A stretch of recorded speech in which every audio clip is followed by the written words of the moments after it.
like this bizarre world where like tonight on the news, a puppeteer again has everybody done the knows. impossible. Yeah.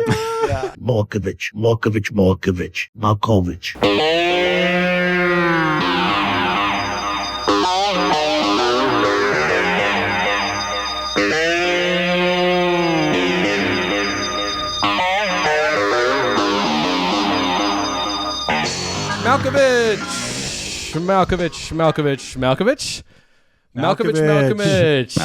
All right. Malkovich. Malkovich.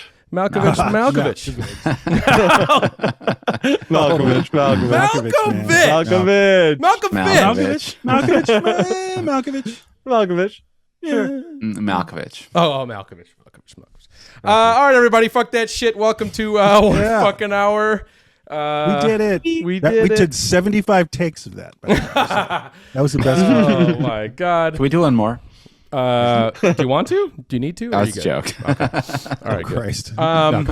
This is, of course, the show where we talk about one goddamn movie, and we have just one fucking hour to do it.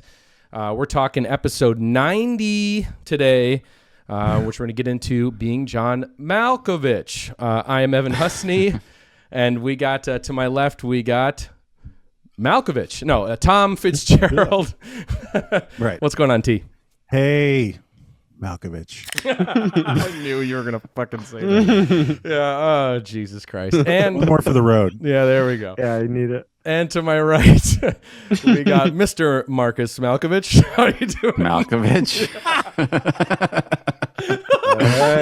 Oh my God, this is horrible. All right, and The worst. yeah, running it back with us, special guest, of course, the president of the Charlie Kaufman fan club. We have Mr. Joey Izzo back on the show. Hello, Malkovich.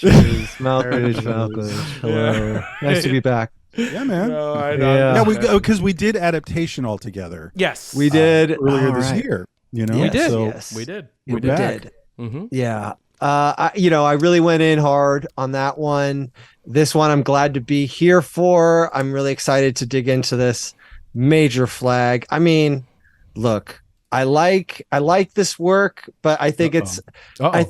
I think to present as a Charlie Kaufman aficionado or fan is going too far. I'm too far. just playing playa. I know. Save it for the hour. No, because it was funny. But that's all about me. That's No, why it I want is. to take up. I don't want to corrupt the hour with that. No, Gotcha. no, and just We just got so it's loud and clear, clear. just so it's clear, because I'm definitely.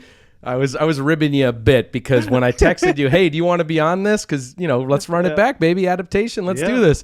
You're like, well, I don't want people to think that I'm the Charlie Kaufman fanboy. He only shows up for yeah. Yeah. So But I just said, I'm That's glad why I you're did. texting me about her. yes. Did he do that one? and you keep talking about shit, he did that one Schenectady. too? Dude, you and Get human around to nature. Schenectady, dude. He's a I human promise. natured bro as well. Human Yeah. nature. Oh, right. That's the best one. So, No. all right. So we're going to be getting into Being John Malkovich tonight, mainly because for this whole entire month, we've been looking at films from 1999.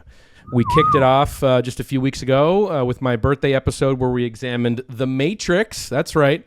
One fucking hour in The Matrix. And then most recently, we just did one fucking hour in Election. So we're making our way through some 1999 flicks. Very special year, special, moment in time, lightning in a bottle moment. We're very interesting, weird, quirky films were coming out. It's a lot of fun to dig back into rewatching, revisiting these movies. But first, before we get into tonight's flick, I just want to give a quick shout out to the One Fucking Hour Patreon.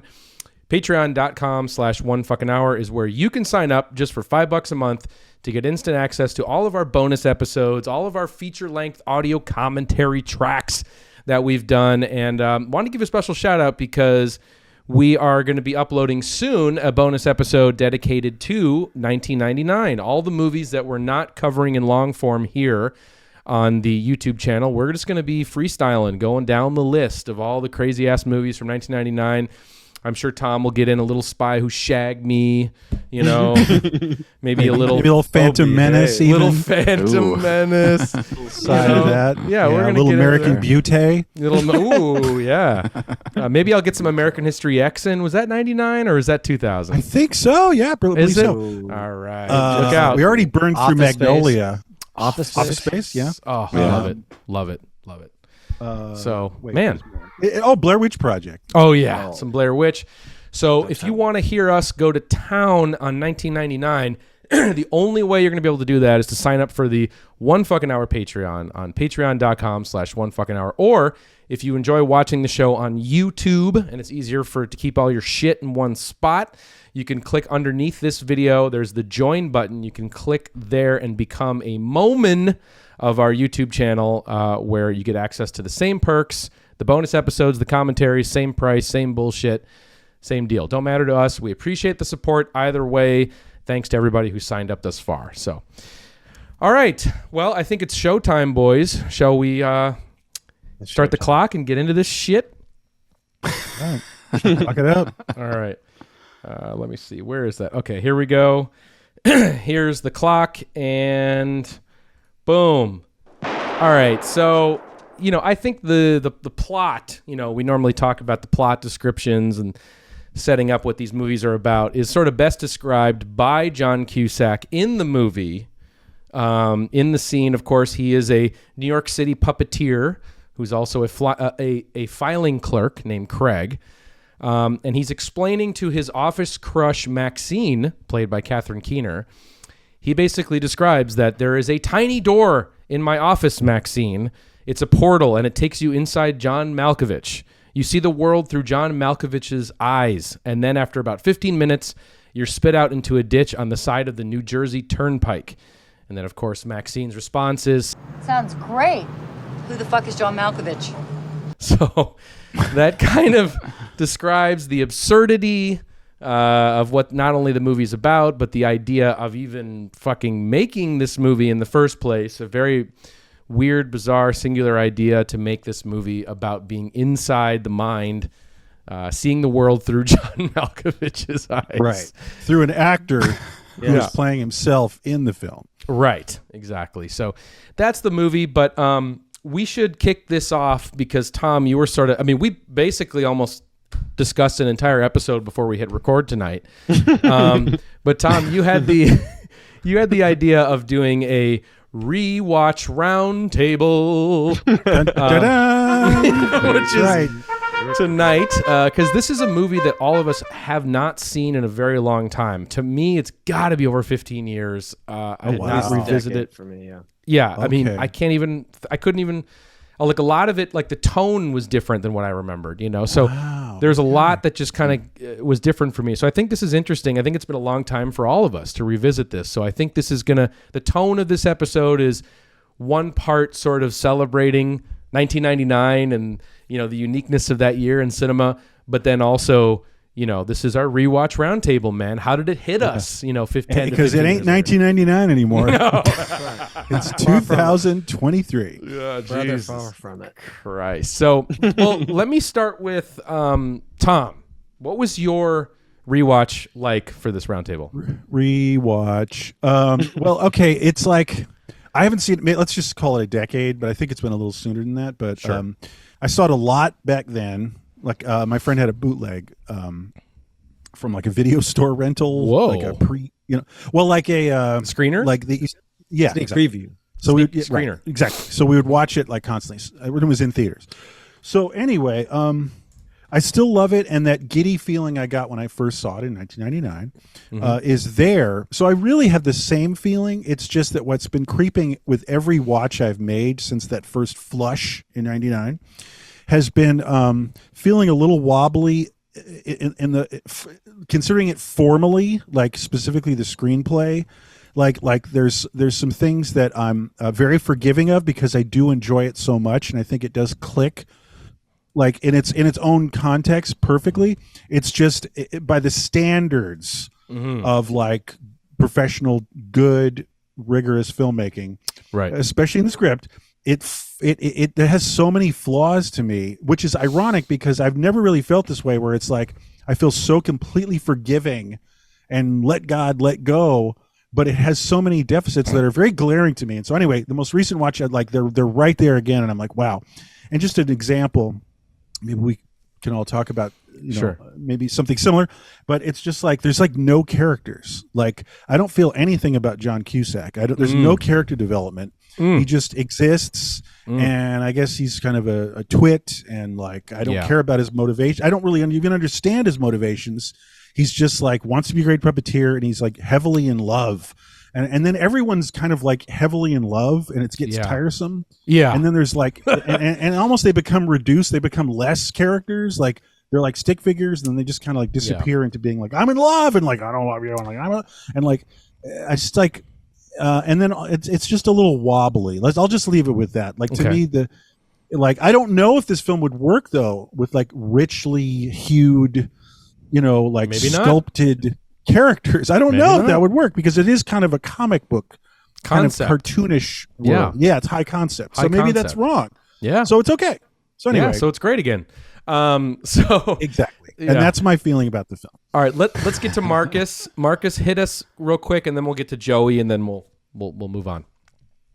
It's one of those movies where, like, I think I was saying earlier, it's like I'm not super proud of how much I like it, but I do like it a lot. Like, I wouldn't wear a T-shirt of it. I wouldn't wouldn't be the first film I recommend to anybody. If someone brought it up, I probably just wouldn't say anything. But I do like this movie a lot. I just think it's sort of like maybe over lauded a little bit. It's kind of like the Pixies or something, where it's like everybody likes the Pixies, and it gets a little bit like just too much. Like, sure, they're good, but I just don't want to talk about them all the time. So I felt it's got a little bit of that for me on the rewatch. I do love it though, and it was big for me in '99, and I didn't feel like that critically against it on this rewatch. But what I was watching for more this time, or what I saw more this time, was I was young. I was pretty young when I saw it, or I was in college or something. So. But I didn't have the fully understanding of like the filmmaking process. So the movie to me was just like pure cinema, like watching Star Wars or something. You're not thinking about how it's made necessarily, as a kid, But this time I was just really focusing on, like, I was imagining what the shoot was like. I could see what they were doing, and I could see how this film had brought a lot of styles from the commercial world, the music video world that was happening in the 90s, and how it kind of was the messenger for bringing those styles to the early 2000s, and I could just see this film at the fulcrum of that change, that transition from the 90s kind of indie, like, Clerks or Slacker or something like that, to this style, which is a little slicker, a little bit more commercial, but still very quirky and executed pretty well. So I was just sort of thinking about the making of it, and this rewatch through. So I'm kind of excited to dig into that a little bit. Yeah, sure. Joey, rewatch roundtable, you're up. Yeah, also been over a decade for me. My backstory with this movie and like the lore of Being John Malkovich and Spike Jonze and Charlie Kaufman, and like such a crazy, it hit me, that like hype machine hit me at a really young age, and at an age when I was like an aspiring filmmaker trying to soak up everything, knew nothing. Perfect age, like, entering high school and stuff. And so kind of defining an identity, and like that music video box set of the director's label is kind of definitive to me of that period. And it was such everyone had it. Everybody of a certain age had that box set. Can you be more specific? Like, just maybe get into it. Oh yeah. So it was a box set that featured the work. Actually, volume number 1 was Spike Jonze, and I believe it also had Chris Cunningham and Michelle Gondry. That was the first triple trifecta. It was like those 3 dudes, and then Mark Romanek and Jonathan Glazer were featured later ones. But it was these deep dives. It featured pristine music video collections, and I think some commercials, but it also had hours of documentary footage. So it was a lesson in like how to do things, like how to be creative with certain tools. But yeah, man, they were so influential to aspiring filmmakers at that time. It was like the skate Huge. video people and that, and it was like Yeah. Oh my such a God, time, of like And getting him- into Like, movies. how did they do that white stripes video technique? totally. Yeah. And Spike, my brother was a skateboarder, and so like we would watch all those videos, and Right. he had transformed that whole scene, Yeah. and then went to do music videos, and then so like Yeah. seeing him like kind of conquer all these different places, and like Yeah. as you guys were talking, this is sort of the pinnacle of indie, and it's interesting to think about it as like that kind of thing for film, where I mean it's so like kind of professional, it's like it's no longer looks like your Clerks. It looks like a studio commercial film. for a vodka Yeah. or a studio film. It's like Yeah. it's this total like Yeah. thing. And so now watching it, I'll just be brief with this. I'm kind of like, I know where Tom is coming from. I was shocked by things that I was let down by. So the things I still like hold true. Like it's, we could talk about all of that stuff, but the new things that cropped up were slightly negative. And a lot of it has to do with John Cusack's performance. It's not so Ooh. much, it's not so much depth I'm looking for, but I just don't buy it. And I just found it to be like distracting. There you go. I think it's related to what I'm saying. Yeah, it's Okay. related. It's slightly Okay. coming at it from a different chop, but Interesting. it's like Maybe that's one thing I wanted to plant. Yeah, interesting. Amongst Interesting. others. Yeah. Maybe you're Yeah. right. Well, I'll be I don't brief just because, we'll get past this sort of these intro openings here. But, for me, it's very similar. I was soaking up. I don't know if I saw it in 99 or around 2000, 2001. I was soaking up all of these movies at this time, all the things that were coming out. I've mentioned it before in the show where this is the age of clever, where, clever was king. In terms of the concepts of movies, how could, filmmakers out clever each other, bro, and I was into, responding to this, responding to Fight Club, more on that later, things like that, in terms of these, endings and twists and crazy high concepts and all that stuff. And so this movie definitely answered that for me. But I think I was still too young enough, or I was too young to appreciate the singular idea of this being about John Malkovich, for me, because I had no real context for John Malkovich as a teenager. He was in that Jewel Thief movie. Yeah. That I guy. loved him in that. Yeah. Yeah, exactly. Yeah, exactly. But so that didn't have much for me, but it was just sort of the idea and the concept and how, I think Charlie Kaufman does do a good job of tying themes together and sort of finding these, okay, he's a puppeteer and he's going to get inside this and that's going to work and make everything, just work perfectly. So all that worked to me. On the rewatch, it was it was kind of just like that sort of quirky, that so 1999 quirkiness that is hard. Can you give me an example? Like one specific quirk? Yeah, it's where like Dr. Lester, when you first meet Dr. Lester and he's in his office, and I have no problem with the 7.5 floor. I have no problem with that. Oh, yeah. No, I don't. But it's just when he's sit there and he's just like, I'm 105 years old and it's from drinking carrot juice, and it's like, it's just like a little, like, I don't know, adolescent. It's broad, it's arch, it's big. It's big. It's constantly juggling between that weird big floppiness. With like the coolest thing about this movie, just put in for me, is the naturalistic. I mean, it gets a lot of credit for that by a lot of people, I think. But it took a wild, wacky idea that on the page, could be almost anything. Yeah. And it tried to tone it down, probably too far, if you ask me, like in hindsight, but it's trying to be realistic, naturalistic, and then so these weird lines stick out when it hits weirdly like that.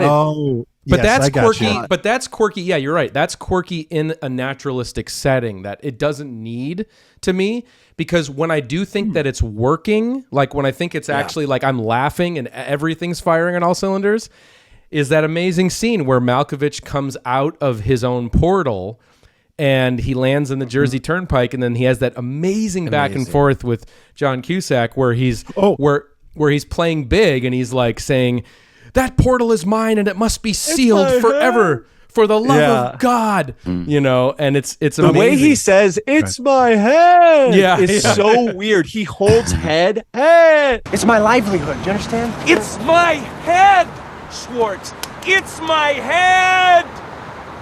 Like Yeah. long. Yeah. Can I add? Yeah. That's a great moment in the film. My favorite I've always loved is there's another guy in the portal because Yeah. because it's a slide. Mr. Hiroshi. Yeah, or Malkovich something. bum rushes, and then but so they both fall out, and the other guy just goes like, "This time it was incredible." Because it's the thing where everybody's Malkovich. Yeah. And just saying That's Malkovich. funny. and I that is funny. legitimately fucking hilarious. Also- you know, like this time it was incredible. Yeah, and when of course Great it's scene. probably one of my favorite. It's the big belly laugh line for me is when, when he says it's my head, and then his next response is I will see you in court. I will see you in court.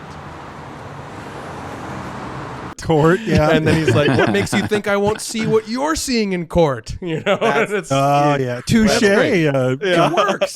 That Can I works. just piggyback and put a button on what Joey was saying? Yes. This is my impression. This is my last rewatch, and we'll move on from the round table. Yeah. Is I immediately and constantly kept thinking of Terry Gilliam Yeah. Okay. Yeah. and how he There would you have go. really ruined this script. Yes. And we were because we've dunked on him before, or I have, Yeah, like no, but really, at like, and home it's just here. what you're saying, Joey, where it's like reading the script or hearing about this film, like Yeah. the script could be produced. Yeah. Everyone would think like, oh, like Brazil, Terry Gilliam, oh, you know, like and Matte like paintings and like infinite, like Lubitsch inspired, like busy desks, frames. Desks, Yeah. you know, That's you almost know? being too kind. I'm just talking about like busy Yeah. frames. Yeah. Busy You know, like frames. there's typewriters everywhere. Or you know? there's Yeah. Like like a junk- little yeah, person. There's like a little person on stilts in the hallway. Oh, and, it's know. awful. knickknacks everywhere. Yeah. Yes, it's busy, right? So the last thing I'll say is just it was. I'm so glad you said that because that was one of the huge first impressions I got, where I gave up hope of thinking of anyone being more austere Yeah. with a fantastical concept because Terry Gilliam really ruled the day, like with the Yes. fantastical in art house. You know, like that was the to be expected was overdone, busy. And what's the word I'm trying to think of? Really clumsy, like has no grace. You know what I mean? But this film is all grace, and I thought that was a magical combination that I wouldn't even have dreamed to have hoped to exist. That was, and maybe we can start dovetailing into what we were saying earlier. Was like, what is the context this film had back then in '99? Yeah. and how it landed. Where what was the landscape it landed in? You know. Yeah, I mean, take it away. I mean, 99 is just one of those years. We've talked about it a lot. Shout out to our Magnolia episode where we eviscerated that fucking Tell you about the worm. yeah film. Where we went deep into 99. This was a very magical time for movies where it's felt like a lot of. Not saying they're all great or anything, but it's just that there was these movies continually coming out that were. Especially compared to today, forget about it. But fresh ideas, wild ideas. Tom, you've often said it was the year South Park had a movie and Stanley Kubrick had a movie. It was a wild year, Right, man. right. And so Yeah, I think there you go. And I The think century was wrapping itself up and That getting too. its last Yeah. loops. Well, in, but but one thing we were talking about before the mics were turned on is how Michael Stipe had a big hand in getting Malkovich out, and he also did worked on Happiness, the Todd Solondz film a few years earlier. And what I mean is like, you've got indie going very, very big. You know what I Yes. mean? Like Michael Stipe was a kingmaker of indie culture. So what I'm saying is like those people became power brokers in culture. Where in 1985 or something, that would be impossible to even it'd be a joke, like no way. yeah, But now they're power brokers and they're kind of like cashing in their clout, and that's why how in the second half of that decade, as indie became very, very legitimate and was selling records and everything, it was like, well, let's there's an audience for this is what I'm trying to say. So there's Right. a slight delay, right. but this is where indie culture peaked. After music peaked, Right. that's why they all landed so hard at the end of the Right. decade. Right. And maybe this is a good time to say, feel free to jump in, anybody. But maybe this is a good time to just bring up the idea of like, Charlie Kaufman prior to this, in the mid 90s is working basically on these sitcoms, and he's in writers' rooms, and he's, just basically trying to make ends meet, as a writers' room guy. And this script, wasn't necessarily, it wasn't his intention to necessarily see it made. It was sort of more of an exercise. It was something to write, because it, I think anybody who he pitched it to or had in any sort of, meeting about it, it was like, well, there's no way this is going to get made. It's an unmakeable, right, almost kind of like what we would consider a blacklist script. This idea of like, it's so high concept. And then, of course, everybody he met with, and you could totally see this happening, all the executives being like, well, why John Malkovich? How come it's not, Tom Cruise, and stuff like that. And I do love the dedication that he did have to holding firm that it had to be Malkovich, because it's not about, the movie's not necessarily about being just in somebody else's head. It's very like specific. Being Richard Gere. Yeah, right, right. That wouldn't be the same film. No, it's literally being John Malkovich is what makes this movie. And, he's also talked a lot about how it was just the phonetics of Malkovich, Malkovich, Malkovich. Malkovich, Malkovich, Malkovich. Malkovich, Malkovich. Like he couldn't find another last name that, you could do Malkovich with, it just doesn't work, Well, he was sort of like a prestige actor at the time, kind of like in the 80s, more in the early 90s. He played like a blind person in Places in the Heart. I remember that movie when I was a kid. He played like, he was in Of Mice and Men, like, which is referenced in this movie. Right. And, and then he was in that, he was like an assassin. He did like an assassin, a presidential assassin in Line of Fire. In Line of Fire. That's what I know him from. He had sort of, he was sort of a prestige actor, so well known, and I think people knew that he was a stage guy too, So I think that plays against it, because that's part of the audacity, is that this guy who's like a serious actor is doing this kind of like silly comedy where he's the focus of it and you're inside his head. So quirky. Yeah. I think that is a huge part of it too. It's just like what sort of, he's the right level of like prestige actor to make the idea even that much weirder, Like being Christopher Walken is too whacked. I don't even want to give someone that idea, but it's like way too whacked. What you're saying is dead on. It's like almost like being Gary Sinise or something. It's like, it's so... Who's referenced in the movie too, right? Yeah.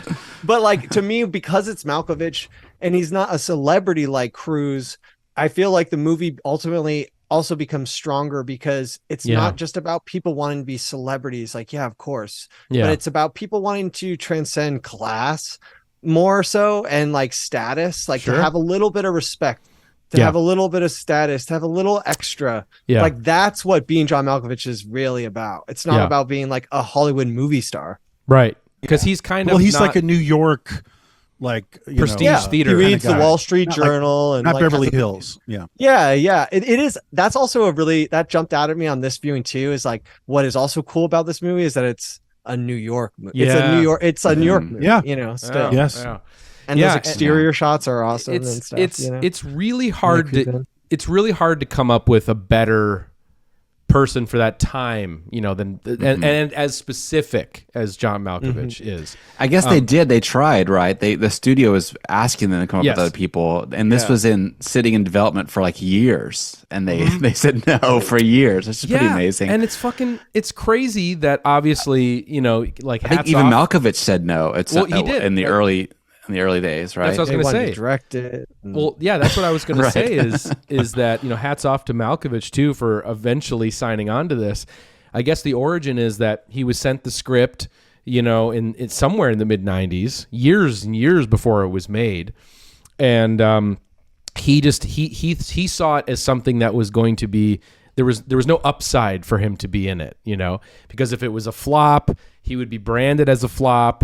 If it was really successful, then it would be like a vanity thing, and he was lucky because it kind of landed in the middle, perfectly for him. And so I think that's where it came in. And then of course, Spike Jonze gets into the mix.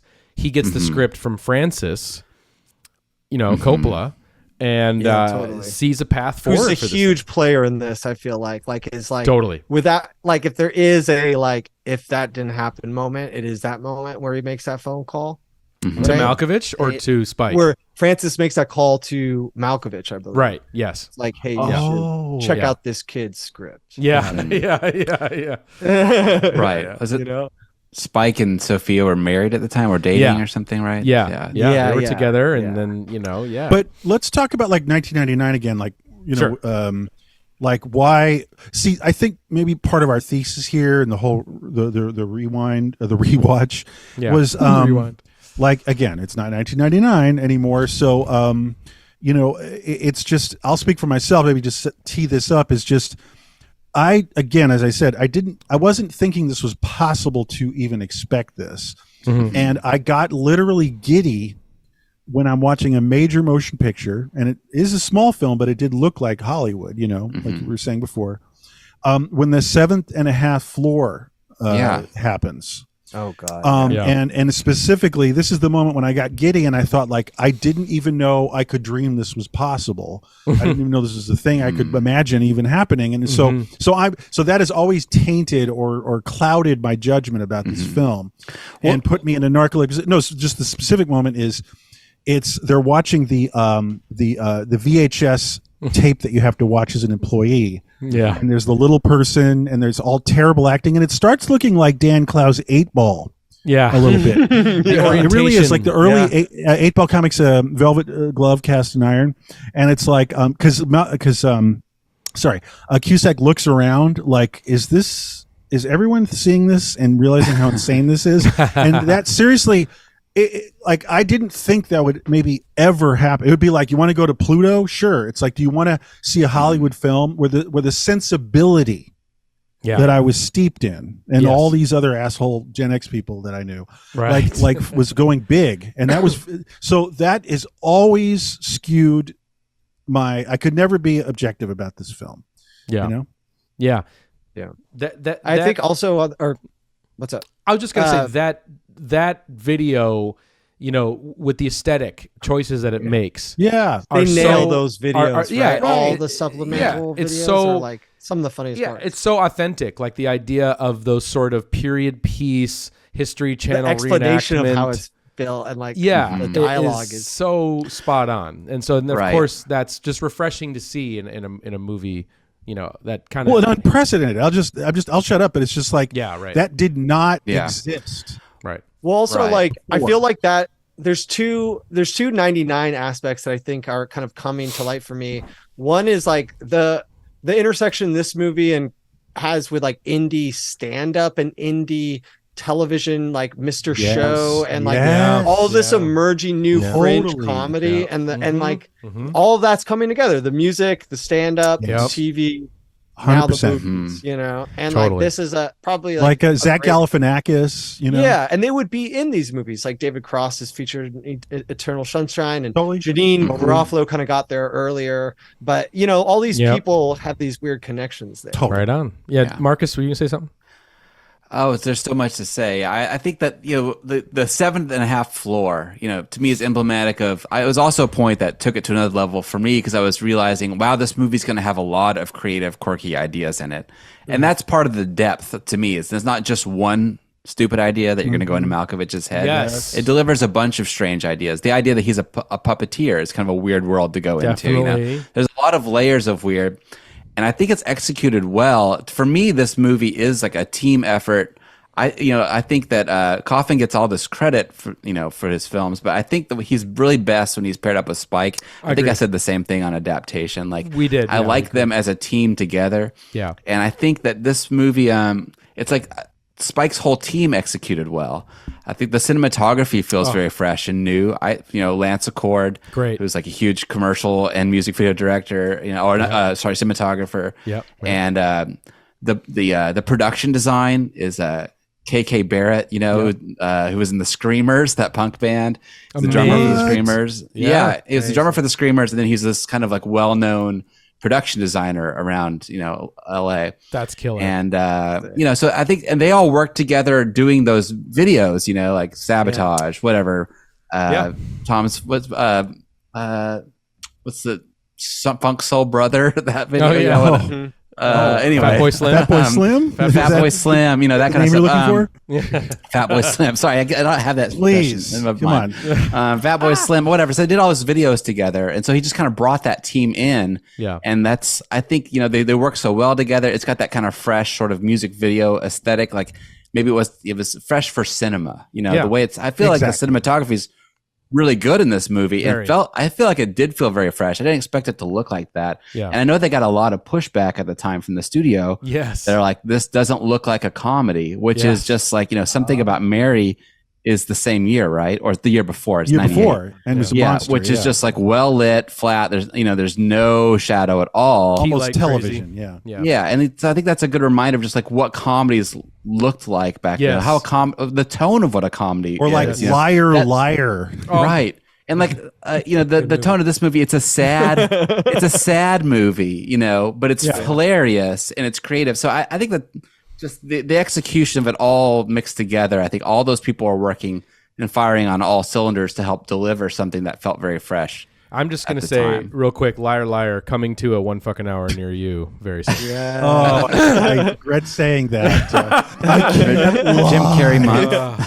Jim Carrey month. It is the Cannibal Corpse of 90s comedies. All right. I really regret saying that. But that's the thing. It's like that is and I'm so glad you said something about Mary, which I like. I love that movie. But it doesn't look artful the way this film does, right? And it doesn't have all these different tones, because this film is funny. I'd like to give a shout out to how this film is funny. Like there's a classic joke that happens early on where he's the puppet on the street.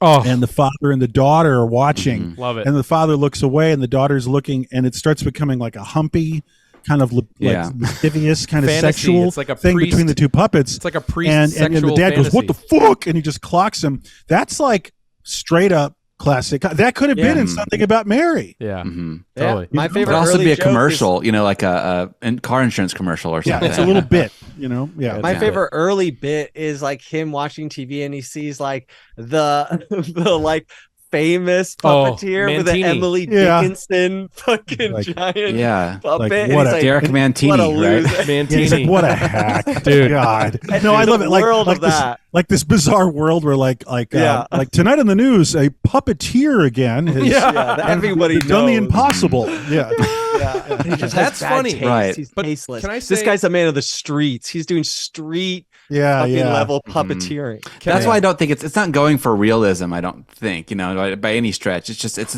like a hyper real world, natural, and then there's something extra weird in it. You know? And that's where the movie hits for me really well. Let me just nail this point here. Is that little Mantini moment when they're watching the giant building-sized puppets that he's... Well, that's the guy's name. Mantini. Derek Mantini. Derek Mantini. When they're showing the Mantini thing on the TV, it's played so straight. You know, it's not extra goofy. There's not a joke added into it. It's not like a Tim and Eric, you know, sort of thing. It's played like you are watching channel surfing and finding something crazy. And I do appreciate that, but I also appreciate the way, and I think this is a Spike thing more than a Kaufman thing, is when Cusack is, you know, firmly controlling Malkovich, and he obviously becomes this world-renowned puppeteer. And how straight, I love that development. Me too.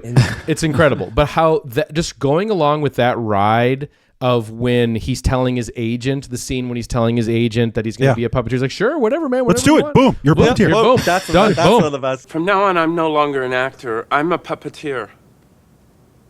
Okay, great. I love that scene. That act Best is so great. agent, man. Yeah. Carly Kaufman, just to flag, because we did the adaptation, two killer agent scenes, right? Yes. Yeah, I know. Totally. One of them is Sex Ron and the City Livingston? guy. Ron Livingston. Ron Livingston, yeah. And that agent is in one of my guilty pleasures, Kicking and Screaming. Oh, there the you go. agent That's in- Yeah, no, he's right. good. Yeah, That that's actor, another yeah. 90s. Oh, God. yeah, totally. Totally. But New York, just urban. to finish it, and I'll shut up, is just that whole montage, the rise of the puppeteer version of Malkovich, played straight, but is so funny. and obviously nailing all of the, standard def news magazine packaging. They're just getting all that aesthetic so fucking right, and I love PBS kind of Right. Yes, yeah. And the way a filmmaker wouldn't, like, that comes from a artist mind. Brain. Like Agreed. a music video, like that level of texture. Yes. Orientation. And like you said, and comedy, because comedy, especially then, was getting so much into pastiche. And Mr. Show is such a great reference. I really appreciate that, because they were all about getting pastiche decently executed to have like a spoof on the Beatles or something like that. Yeah. They had like ersatz music that's sort of like Hard Day's Night, and like that's definitely not a mainstream Hollywood interest whatsoever. It's all done so tastefully too. Like I think that like Cameron Diaz, she's got my all-time favorite wig in any movie. I think in this movie, I just love that frizzy wig, and I love that she's playing against type. By the way, she's not the sultry. I think she's great in it too. Me too. I feel like people think that she's like miscast or like she'll sometimes get a little bit, but given the nature of the psychosexual relationship amongst all of them, which is also fantastic, by the way, I have to say, like, the fact that there's Being John Malkovich and like the majority of the movie is concerned with stuff outside of his head, and it's like kind of more to do with like the sexual dynamic, this affair, is kind of amazing. Well, they're kind of playing against type. They're both kind of against type, right? Like Catherine Keener should be the more nerdy one or whatever, but she's playing the sultry one, and Cameron Diaz that's what she was the sexy, sultry actress of that era. She's probably the biggest actress of that era. Totally right. Yeah. She was huge then, right? She was like probably one of the biggest stars in the movie at that time. The biggest. But the fact that she's playing this kind of nerd character is pretty genius, I think. And I think just real quick, just like the way she's dressed is bad, but it's not hitting you over the head like like My Whipping Boy, Napoleon Dynamite is just like so goofy. This movie I think is like every time they're doing something sort of like, or Tim and Eric was just over the top. I think that this does bad aesthetics, but like in a tasteful, believable way. And it's not hitting you over the head with it, like making a huge joke out of how they look or how they dress or whatever. Just kind of on that, just a little background on that that I think is interesting is that it was Catherine Keener who was pushing for Cameron to get cast as Lottie. And I think it's interesting because Spike didn't see it at all. He met her, had lunch with her, didn't see it.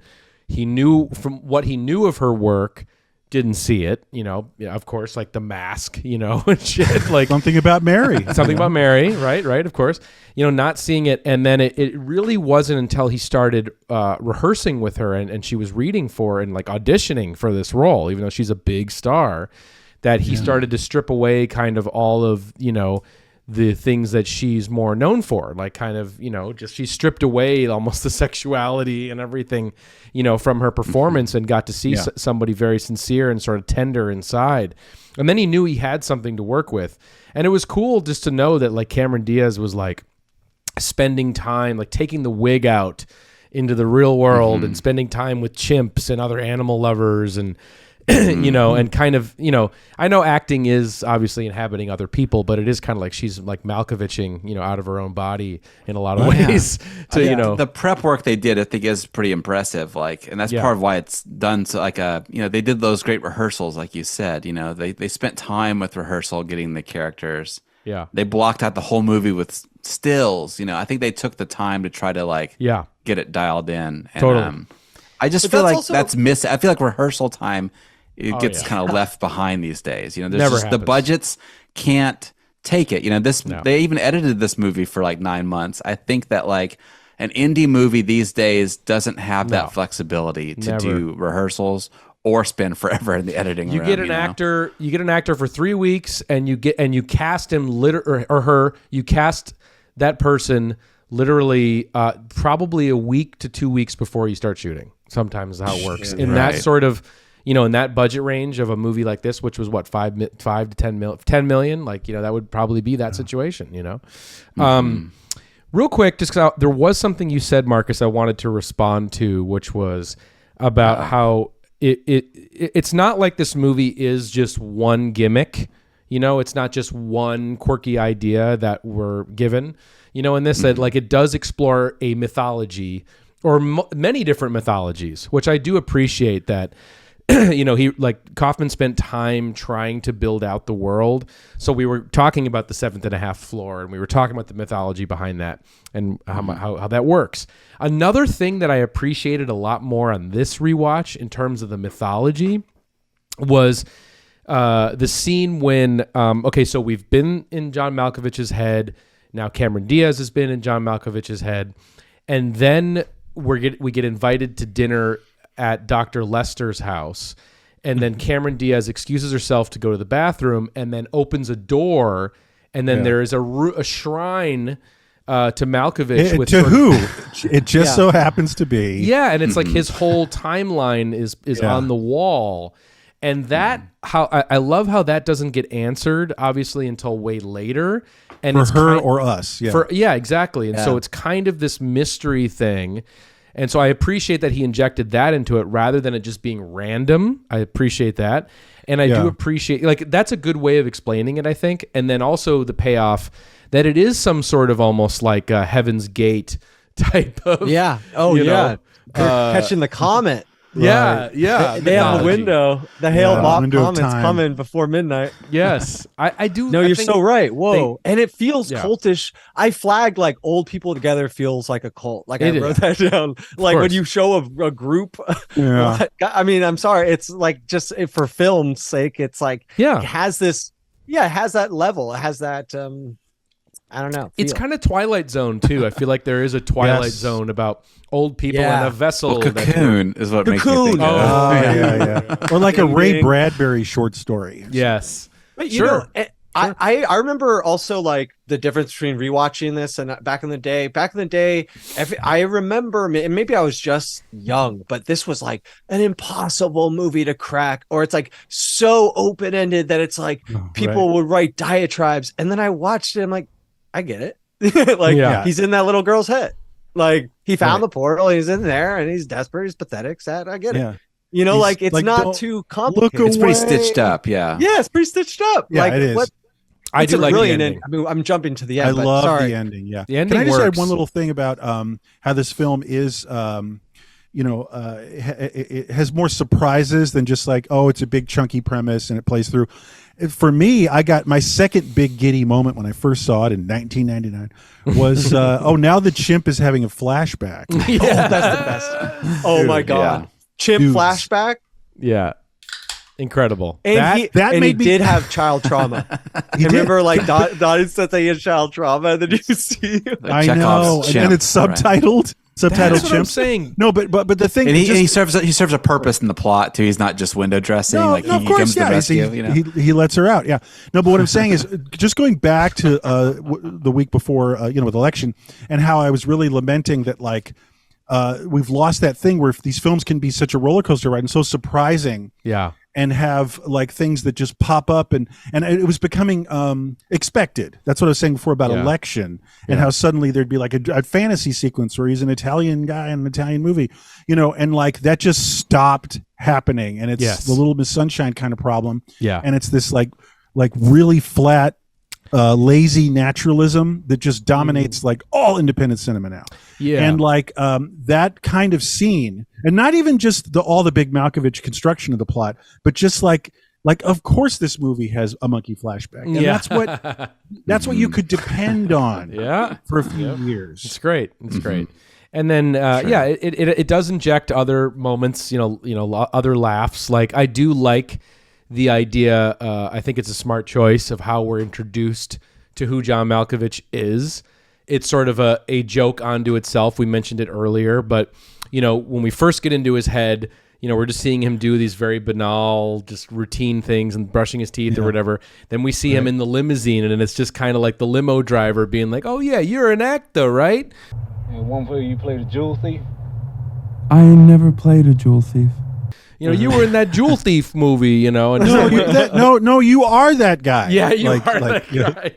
And That's it. That's a great. Well, that way seems to- great. No, but just the other little thing is just how it's humorous too that everyone's going in and having this remarkable experience, but what they really are experiencing by being another person, a famous actor, is ordering like the periwinkle bath mat. Yeah, and it's like blowing their mind that there's someone else buying a periwinkle bath mat. Right. Yeah. Eating toast in the morning. Yeah. And Brilliant. I mean, like, since we're covering the 99 aspect of this, I feel like, this might be a little on the nose as far as an interpretation, but like, I do think that the basic, like, as Evan, you're bringing up like how we're introduced to Malkovich, and as we progress through the movie, there are moments where the flashes into Malkovich are more important, more dire, more sensual. But at the end of the day, there's these flashes of disassociation from the self, and like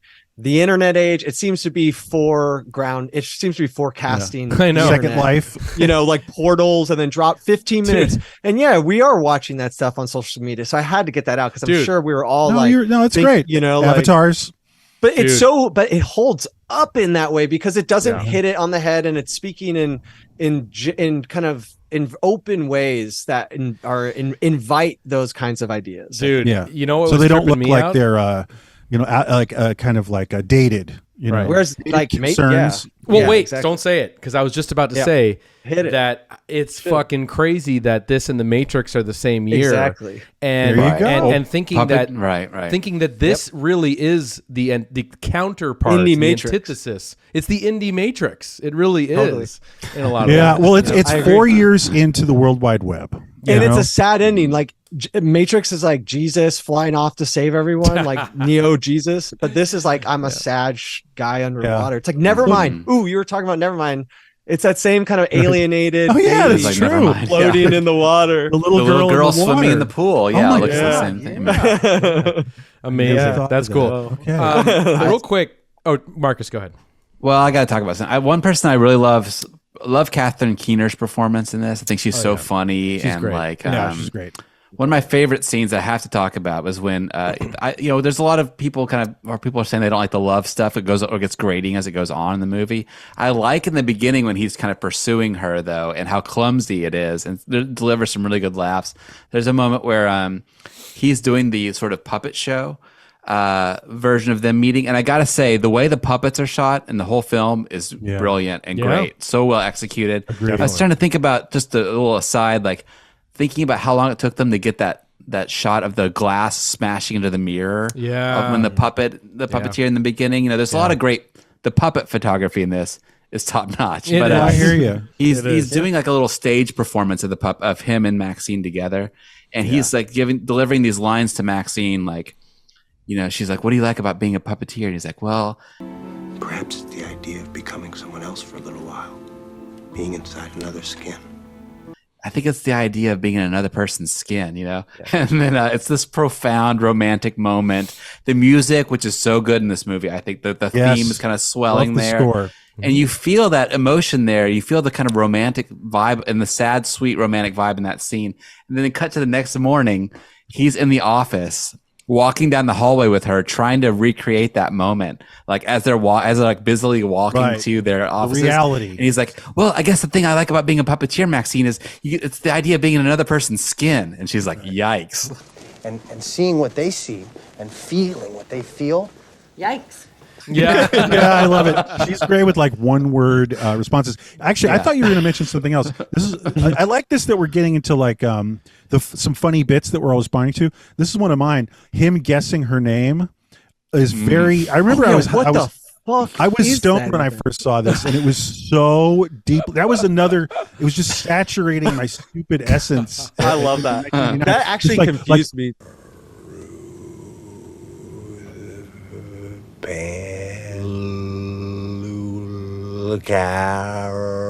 Like barbs. Well, he's given like I'll get 3 chances to guess your name, so he's like extending and modifying which syllable he's articulating. Depending on her reaction, right? He's kind of reading her. It's kind of a Jim Carrey. It's a Jim Carrey gag. In a way. Liar, like,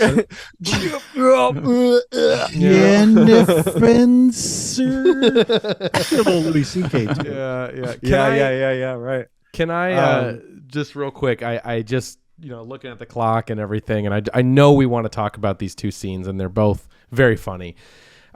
Is two great cameos in this film. Let's start with number one, which is an unexpected surprise at the hour mark, and I totally fucking forgot about this. Talk about rewatch roundtable. Was Charlie Sheen's cameo in this movie as his friend. Surprise. First off, it's a joke in and of itself that would be John Malkovich's friend is a joke. Yeah. Yes, right. Yes. And that's clever. That's very clever.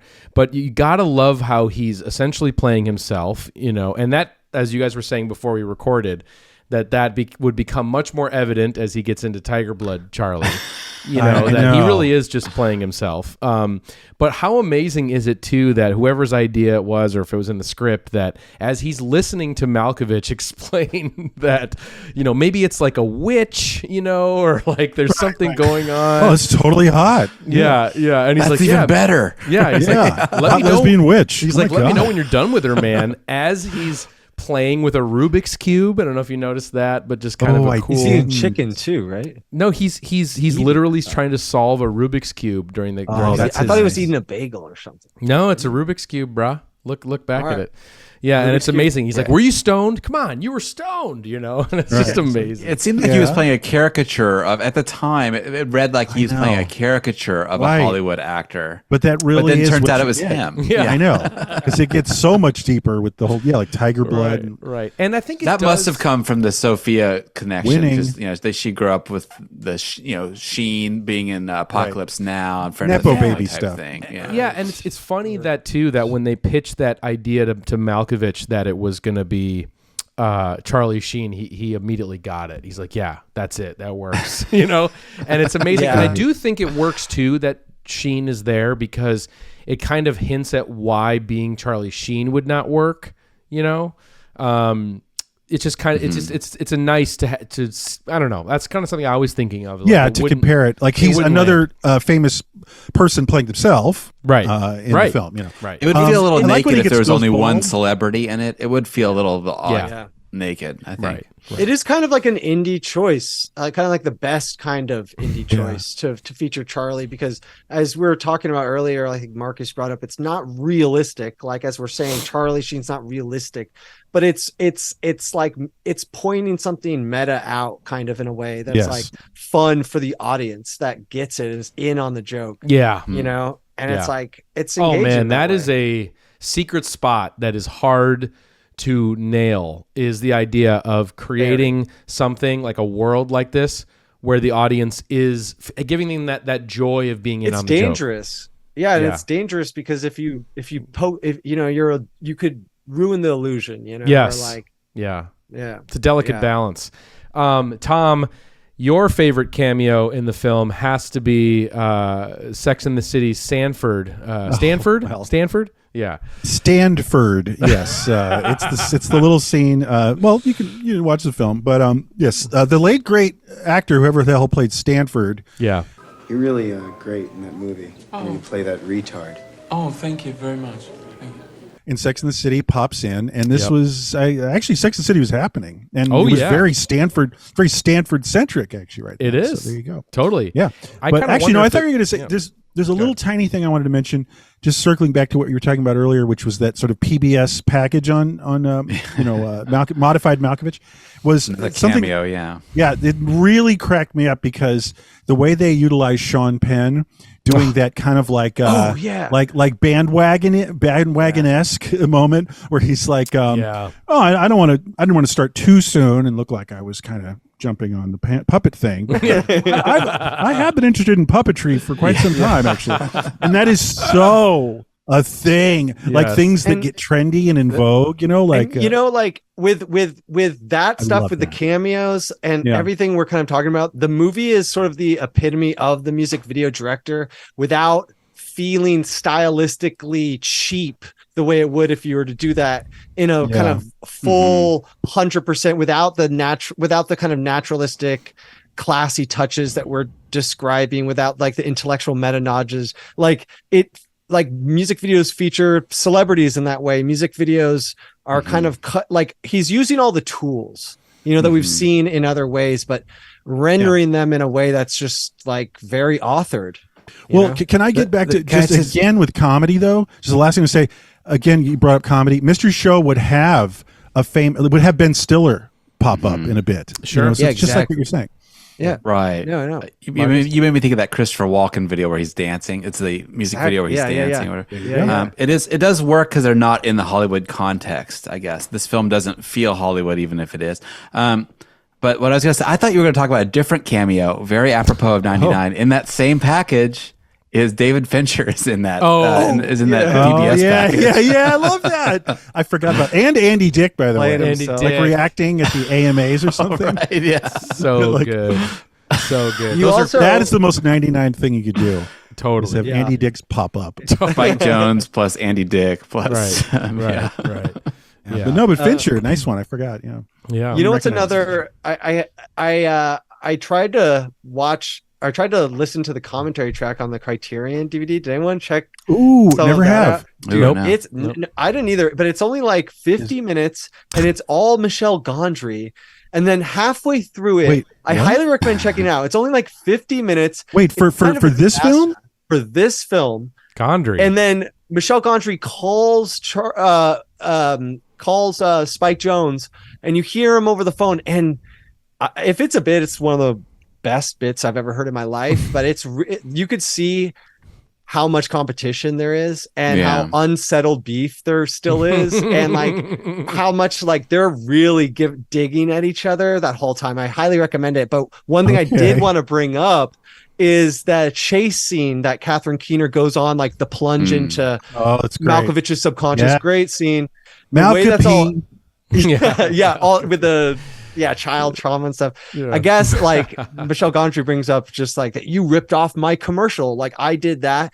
And then Spike Jonze is like, yeah, I know, I told you, I give you credit. He's like, yeah, but the public don't know, and everyone thinks you're smarter than me. Shit. So it's like, but that happens in Eternal Sunshine. Eternal Sunshine, yeah. He has a memory that comes 2 years later. So Spike Jonze gets. These guys are nuts. It's a weird trip into that kind of gossip land. Very niche gossip. Can I just say, I remember when the DVD did come out, it was very fun, and it went on and on and on with all the bonus stuff. And I remember there's this one great, and this is very much the indie sensibility, for lack of a better term.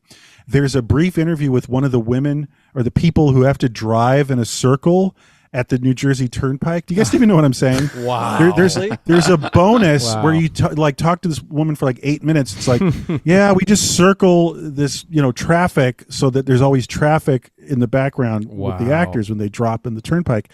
And like, it's a whole like released. It's like John Wilson or something. Supplement bonus. Yeah, exactly. And that is so alien to, again, the sensibilities. That is very Spike to want to do something creative with that, even that little bonus material. Right, Totally. Can I mention one person I think is a great grandfather in an abstract spiritualist sense? And I just remember this.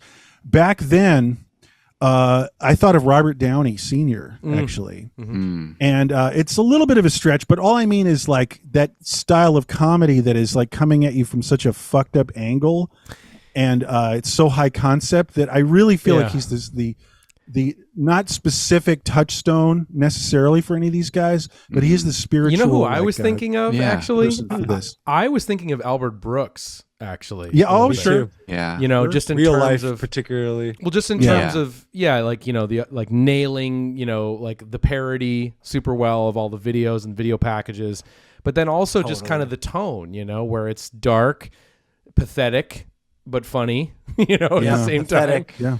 And then kind of conceptual. Yeah. Defending your life, it gets very high concept. Totally. As we're coming to the end, I did also wanted to bring up as a kind of like thing that I kind of am only aware of in hindsight now is like this movie is sort of a weird divide for the older indie generation too, because now it sets a standard that's like really pro for indie filmmaking. That like even like Lance Accord's previous companion Vincent Gallo is like the epicenter of like getting right up to the edge of that pro, but not transcending it and like hating those that did.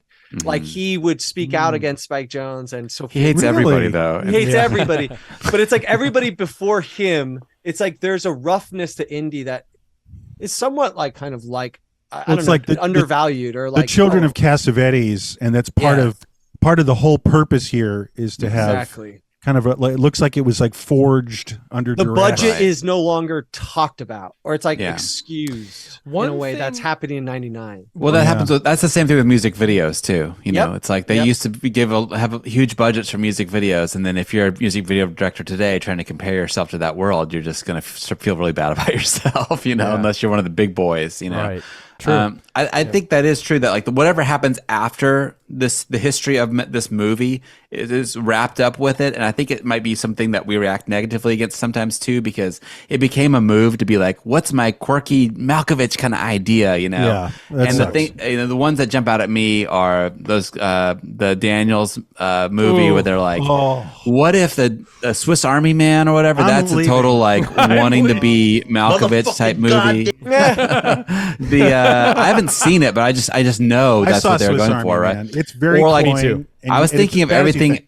I was thinking of Evan's favorite movie watching this, Everything Everywhere All at Once, because that's another one where they're trying to go for the same thing, even doing like the office kind of routine, you know, and like they're trying to do this, but there's something about it that's not right. Yeah, the Daniels took the mantle and they got it all wrong. Well, they wanted to be good Gondry too, I think. Well, they got actually they're very Terry Gilliam-ish with everything. Well, they're very busy.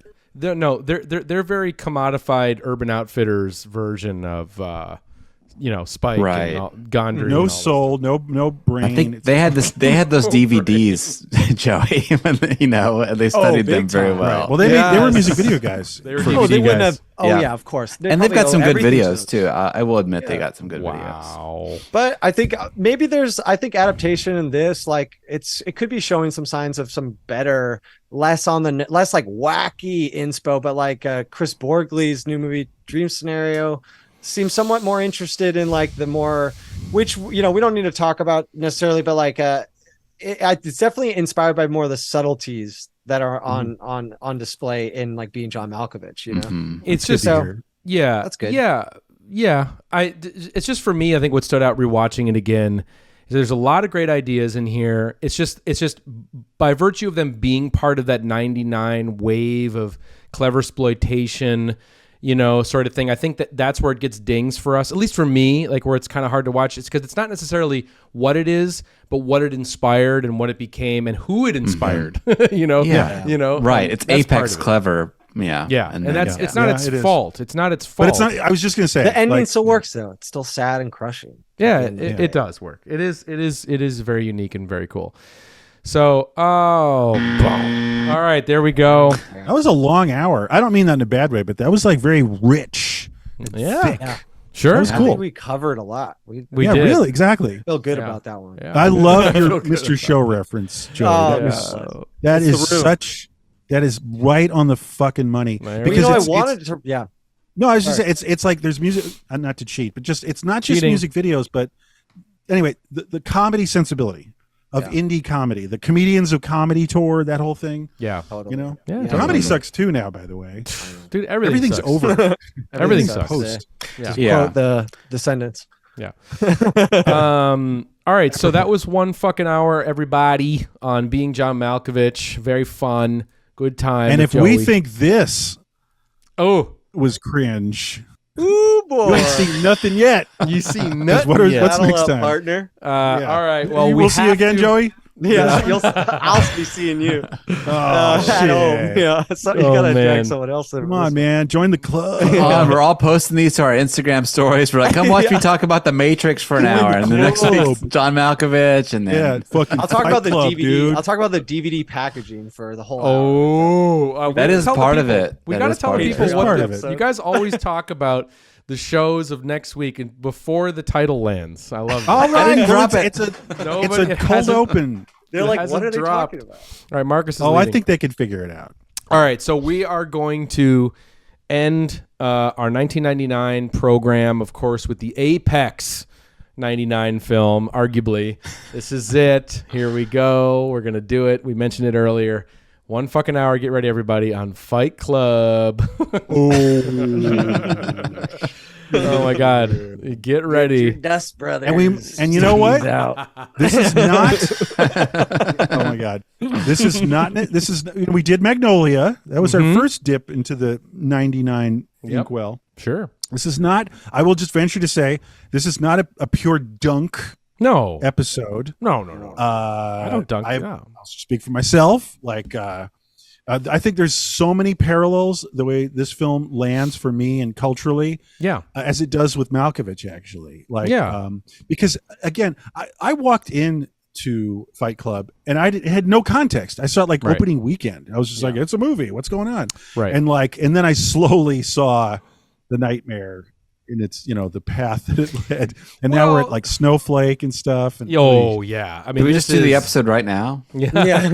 Well, record. Goddamn. Come on, Joey. Let's go. Yeah, all right. It's destroying the You don't country. need to watch Fight it. Clubs. You don't need to watch it. I don't need to watch it either. But no, honestly, to me, it is a little guilty. It is a little guilty pleasure-ish for me, just if we're teasing where we're going with this. Right. Obviously for me, I mean, you're talking about, I was Mr. Matrix, at this point in time, like Fight Club falls right in line with this. If that's so you hated it, right? No, I loved it. No, you're saying you like Fight Club? No, I did when I was younger. I was a perfect age for a Fight Club. Like when you see a movie like that, when you're 13, 14 or whatever, you haven't seen anything. You think it's the greatest thing in the world. It's constantly pushing best movie ever up. It's pushing your world up. It's like, what could be better than this? Like if it's I'm like young adolescent male catnip. Like yes. Like Yeah. if I'm gonna give my mother a present for her birthday, it's gonna be either The Matrix on DVD or it's gonna be Fight Club on DVD. What? Sopranos. Come on, what the fuck? Not Fried Green Tomato. Oh, right. Yeah. Fucking. I haven't seen in this Mikasa. yet. Yeah. What? So She says that, right? She's like, I haven't seen it. yeah. yet. Oh, Oh very yeah. nice. Oh, that's so great. Very cute. And then of course Tony goes right up our alley. Right up our alley. Wow. Yeah, right up her alley. Yeah, right up our alley. So anyway, Fight Club next week, everybody. Get ready. You probably don't need to pre-watch it, but we're gonna bring 99 down with a fucking boom here. He's set We're to the blowing Pixies, it up, man. Marcus. Set to your Pixies. Yeah, there's your Pixies. All right. Where's Oh, my I know. There's and your fucking Dust Pixies. Brothers. Yeah, there's How your about Pixies. how about a Dust Brothers soundtrack? Sure. Why Anybody not? want to I'm fucking go excited. back and to the like? There's an arc that happens sometimes. Trip-hop. When you like something when you're a teenager, Yeah. and then you go through a period where you have to pretend you don't like it until you get older, and then you kind of get more comfortable with yourself, and you can be like, Fuck it. Yeah. You guys Fuck might it. love I it. like you guys it, might you know. come out like it's Yeah. There we go. stalker. I'm a fan. It's just I'm a fan too. The audacity. Well, I like Fincher in general, but like just the audacity of it. Again, hey, we're doing a whole episode. We'll talk about it. You But know what? I think We're gonna- what I'm trying to say is I think that there really is. This one is definitely going to be bookended with kind of all. I think Malkovich actually. I'm feeling similar things to both of them. Sure. The cultural connection and Sure. my own connection. Sure. So and how there's some cringe in its own in their own ways. It's okay, but it's who cares? Let's have fun.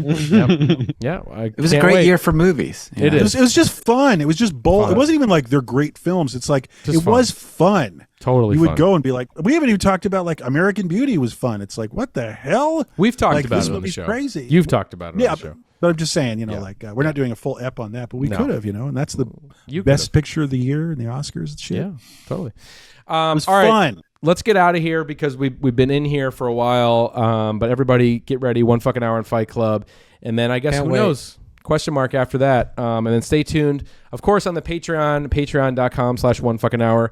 We're going to be, if it's not up by the time you hear this, it'll be up shortly. We're going to post our bonus episode, 1 fucking hour on the year 1999 in film. We're just going to rapid fire all these types of movies we've been talking about tonight, the ones that we're not doing in full long form. So the only way you'll be able to hear that is up on the Patreon, or if you're watching on YouTube and you want to get access to that material, just click the join button underneath this video and become a Momin. And you'll get access to that same price, same bullshit. We appreciate you for supporting the channel. If you want to support us, you like what we're doing here, that's the best way to do it. And of course, make sure you're subscribed to the YouTube channel or on Spotify, Apple Podcasts, or follow us on Instagram, all that sort of shit. We appreciate it. Thank you guys. And I don't know, man. I mean, basically the only thing we have... Thanks to Joey for coming back. Yeah, thanks for having me. Fucking, laying it down. Yeah, one fucking Joey, man. Yeah, always here. We've come back for Synecdoche, right? Yeah. Oh, yeah. Hey, I do love that. Yeah. So let's do it. Newsflash. That's a wild one. I like that. I like Schenectady a lot. Yeah. I still haven't made it through it, I think. So we'll have to... There's some... Yeah. As soon as stuff. It's pretty rewarding. That hit me in the gut there. Yeah. We'll have to maybe think about that. But only 3 hours long. Yeah. Feels Joey, longer though. Yeah. Joey, we can't. Anyway. Joey, we can't leave the good people without their what? Moment. Boy. So, baby. All right. So, all right, everybody, have a good rest of your week, and we'll see you for Fight Club, man. First rule of Fight Club, you know what it is. All right, take care. See ya. Bye. Bye. How did you meet John Malkovich and talk him into doing the movie and playing himself? Well, John, like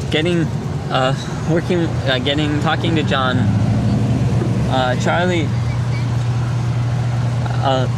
the first time I met John Malkovich was in this really...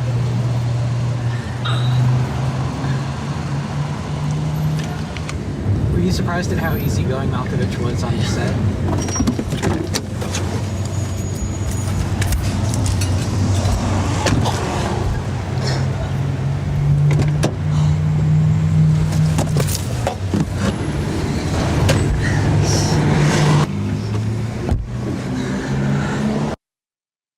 Motherfucking goddamn orange peel beef.